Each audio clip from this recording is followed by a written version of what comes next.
ఒక ధనవంతునికి 5 కొడుకులు ఉన్నారు. వారు ఎప్పుడు చూసినా ఏం పని చేసుకోకుండా అలాగే ఉండిపోయారు. వారు సోమరిపోతులుగా తయారైపోయారు. ఒకనాడు తండ్రి కొడుకులను పిలిచి ఇలా అన్నాడు, నేను ముసలివాడిని అవుతున్నాను. నేను చాలా ధనం సంపాదించాను. ఆ డబ్బు ఒక మామిడి చెట్టు కింద పూడ్చిపెట్టాను. దాన్ని తవ్వి తెచ్చుకొని సుఖంగా జీవించుర్రి అని చెప్పాడు.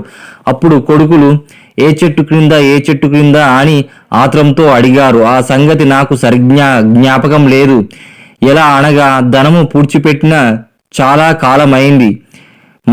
మనకు ఉన్నది 80 మామిడి చెట్లు. ఆ చెట్టు కింద తవ్వి చూడండి అని దొరుకుతుంది అని తండ్రి చెప్పాడు.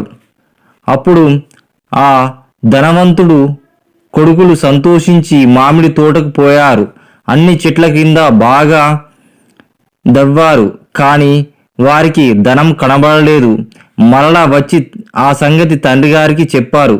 మరొకసారి ప్రయత్నించి చూడండి అని తండ్రి వారికి సమాధానం చెప్పాడు. మామిడి చెట్ల చుట్టూ తవ్వుట వలన ఆ సంవత్సరము మామిడి చెట్టు దండిగా కాచింది. ఆ కాయల వలన వారికి డబ్బు ఎక్కువ వచ్చెను.